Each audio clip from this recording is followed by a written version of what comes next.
Well, hello there and welcome. You are listening to the Kindness Matters podcast, and I am your host, Mike Rathbun. What is this podcast all about? It's about kindness. It's a pushback against everything negative that we see in the news and on social media today, and it's a way to highlight people, organizations that are simply striving to make their little corner of the world a little better place. If you want to join in on the conversation, feel free. Go ahead and follow us on all of your social media feeds. We're on Facebook, Instagram, TikTok. We're even on LinkedIn under Mike Rathbun. Check us out. And in the meantime, so sit back, relax, enjoy, and we'll get into the Kindness Matters podcast. Hello, everyone. You're listening to a special edition of the Kindness Matters podcast, and I am your host, Mike Rathbun. It was early, 2 a.m. on a Saturday morning, July 14th, 2025, when a man dressed as a police officer knocked on the door of Minnesota State Senator John Hoffman. He had claimed that there had been a report of gunfire at the home. He carried a flashlight, wore the uniform, but something wasn't right. And as the flashlight lowered, the senator said what would become the only warning: "You're not the police." What followed was a brutal, chilling act of political violence. 17 shots. 9 hit the senator, 8 struck his wife, who had thrown herself over their daughter. And then he fled. But it was not over, not even close. At 2:24 a.m., he arrived at another lawmaker's home. They weren't there. Then he drove to a third. A police officer arrived for a wellness check, alerted by the attack on Senator Hoffman. She saw the suspect in what looked like a police vehicle, sitting silently. He didn't respond when she attempted to engage in conversation. He just stared straight ahead. When backup arrived, she went about her wellness check, and then he disappeared again.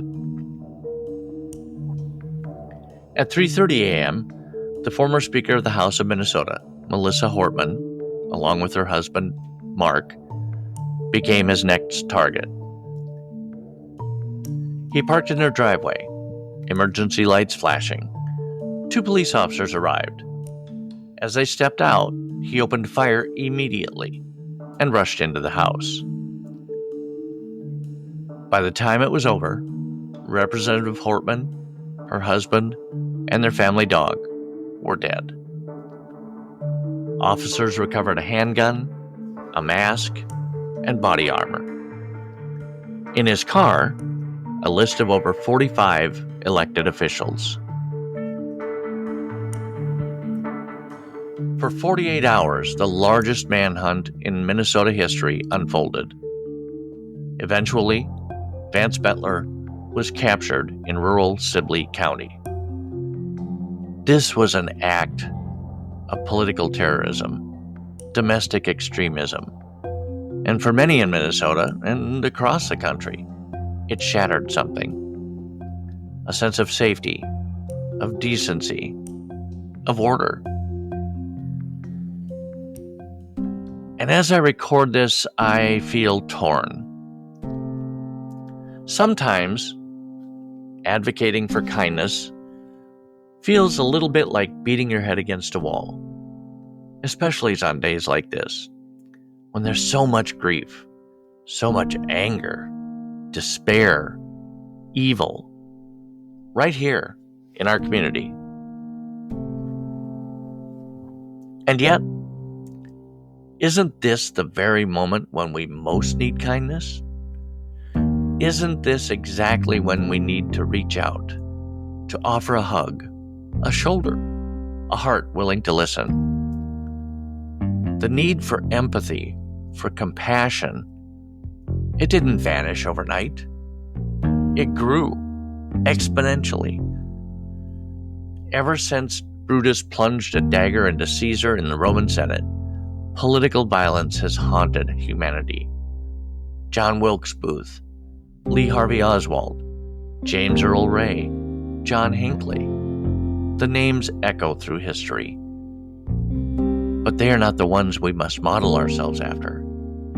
Instead, today, let's choose to be the ones who stay, who hold hands, who refuse to let hate win, who insist loudly, softly, persistently that kindness still matters, especially now.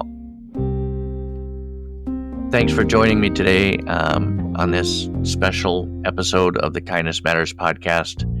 We'll be back again on Thursday with a brand new episode.